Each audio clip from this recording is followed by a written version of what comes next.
Hey, what's going on, guys? 2 years ago, I reviewed the Tribit Stormbox Micro and I really love it until now. And in this video, I will review one of their newest speakers under the XSound series, the XSound Plus 2, and see if it's worth getting. Just a quick disclaimer, Tribit sent us their XSound Plus 2 speaker to test and review, but as always, all the things I will say are mine only and they don't have any inputs nor advanced copies on this video. Oh, by the way, this is retail at $70 or 3,999 pesos here in the Philippines, but these are always on sale. Like for now, it's around 2,699 pesos. You can check our links down that video description for the most updated prices in real time, and I hope this video helps you make that purchase decision. But before we start, I want to give a quick shout out to one of the OG audio reviewers here on YouTube, Jimmy Luang, or you may know him more as Jim's Review Room. At the time of this upload, he posted on his Instagram, which I'm happy that he's back, sort of, after his hiatus for almost 3 years. Quick story, he's one of the reasons and my inspiration why I pursue doing tech reviews on YouTube. So if you know him and his legendary reviews, I planted some Easter eggs on this video. And if you notice one, drop in the comment section with those fire emojis. So without further ado, my name is James from Tech M.N.O, and this is the Tribit XSound Plus 2 speaker review.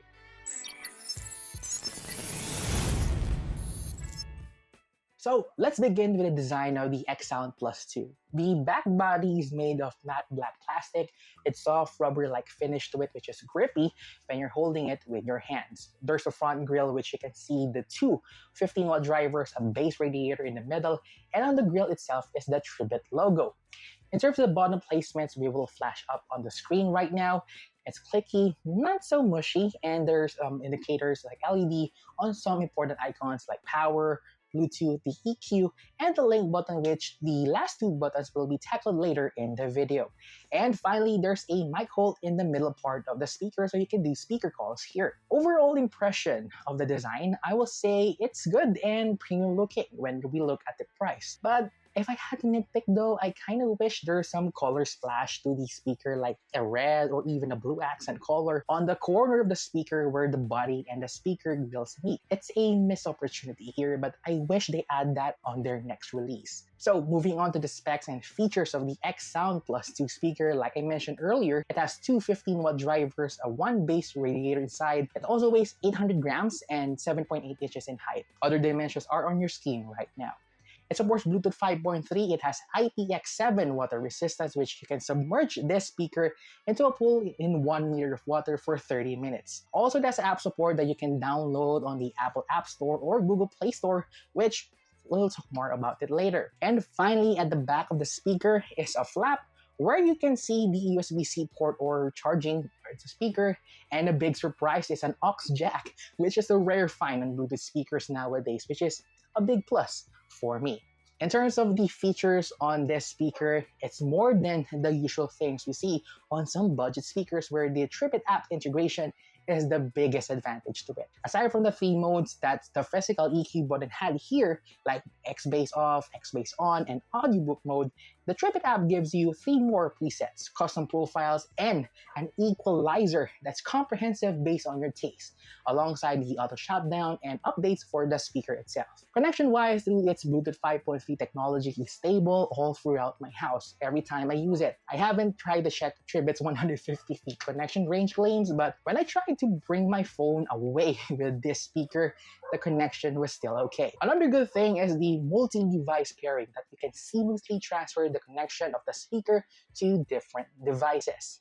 And finally, this XSound Plus 2 has a link button to pair either your second pair like here or any Tribit speaker that this have, so you can do a stereo speaker setup or a party mode setup to amplify your music on the whole house, which unfortunately I can demo it to you because I only have one unit here. Oh, by the way, the Tribit XSound Plus 2's battery is a dual 2400 mAh battery, and they claim it can last for 24 hours. But with the volume at 60% and the basic feature turned off. I haven't drained the battery at the time of this recording, but I will put in the comments or somewhere here in this video the total runtime I made. Though one thing is for sure, when I tried this at 80% battery left and use it for 2 hours, the battery afterwards is around 60.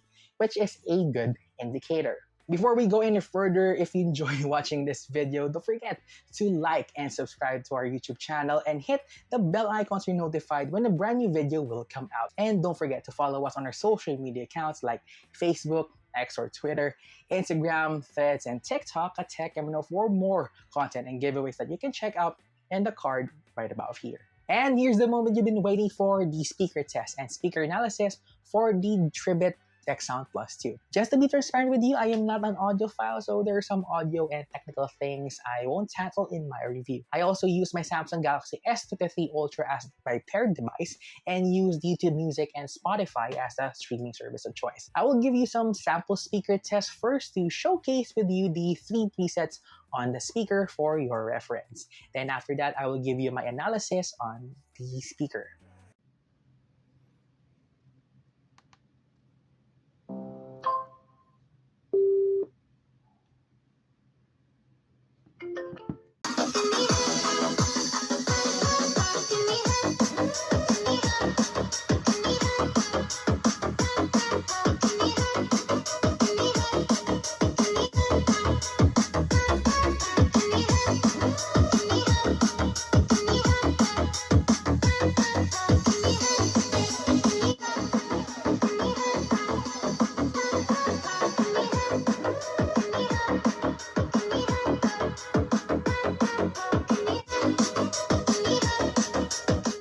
So now we're done with the audio sample test. I will give you first my overall loudness impression for the Tribit XSound Plus 2. And oh man, it's loud. At 50% volume, it's a comfortable spot for me if you're in a small or medium-sized room like here. But if you will go for a party, my most recommended volume is at 70 to 85% if you don't want to get distorted. Well, you can go full volume, though for me, it's reserved if you'll listen to podcasts. Now, let's kick off the sound quality analysis with my test bench song, Don't Start Now, live in LA remix by Dua Lipa. This song will test how the XSound Plus 2 plays every single instrument along with the vocals here, and it's enjoyable in my test. This is a bass-forward song. It delivers without overshadowing, and the vocals is also good. This is better if you activate the X bass on the speaker, so the oomph of the song goes up a notch more. Same sentiments when I listen to Charlie XCX songs 360 and 365 on her Brat album. It's really an upbeat and club banger that the Tribit XSound Plus 2 can accommodate, especially on 365 that goes hard with the party theme, so it's better to listen to it when the X bass is on so you can enjoy it. While enjoying it on some upbeat super good music, there's some tracks that you should either turn the bass booster off or customize the equalizer. For instance, when I listen to Espresso by Sabrina Carpenter, while the X bass feature is turned on, the bass and vocals somewhat clash in some areas where the vocals are kinda airy or breathy in some parts. So I just turned it off. And in terms of some of the mellow or sad songs, it's quite a mixed bag, wherein I realized that this EQ on the speaker is your best buddy, but if you're not good on fine-tuning the speaker based on the specific genre you want, customizing the app is quite a chore. So if you're like me that doesn't know how to tweak the speaker properly, it's better either just learn it or just turn off the X bass. I just wish that Tribit puts more EQ profiles like pop or electronic presets on their app next time. Going back to the review, when I listen to Pagsamo by Arthur Neri, it's better to put it off so you can feel the vulnerability of this song's alternative love song and the vocal performance of the artist. However, that's the opposite of Teddy Swims' Lose Control. While you love to listen to this song while the X bass is off, this one is better to turn on because it has more raspy performance of Teddy's vocals and its mature tone, which the X bass can materialize here. Now, I would also touch on the audiobook mode that's at preset EQ on this speaker. It's better when you're watching a movie or YouTube videos or podcast that has more talking than a song. So I tried to watch a YouTube video of MKBHD and the voice is more amplified here. So the XSound Plus 2 is good too if you're on a Zoom call or any conference call apps. Alright, we're now at the final stage of our review. The question now is the Tribit XSound Plus 2 worth buying? So here's the things I like and didn't like on the speaker. First off, at its price segment, there's some areas where some competitors have color or flair to their speakers, while this one is a bit plain or generic, or some say play safe. Also, they lack some material choices to it as well, and the custom EQ is a godsend, but not all users want to tweak it as limited presets too, but that's just my own nitpicks. Though honestly, it's quite a minor complaint if you consider the price. The sound quality is stellar at the bracket that sits in, which is a rare feat, to be honest with you, that a handful of brands can nail it at all times. The auxiliary jack is a plus for me because for real, I seldom use my Bluetooth on my phone, and I have a digital audio player that I also prefer the aux jacks for a better audio experience. And finally, the durability that I can attest is top notch, just like my Stormbox Micro. With that said, the Tribit XSound Plus 2 is really a great option that checks my list of what a budget speaker should have. Good sound, better battery life, and great IP rating that's good for travelers or just users that just want to listen at home. This has a thumbs up for me and will be my next daily driver speaker. Sorry, Stormbox Micro, someone did throw you now. And if you want to watch my previous video, you can click this video here, or if you want to watch all of my review videos, you can click the playlist right here. And don't forget to subscribe to my two channels. Again, my name is James, and I'll catch you guys on the next one.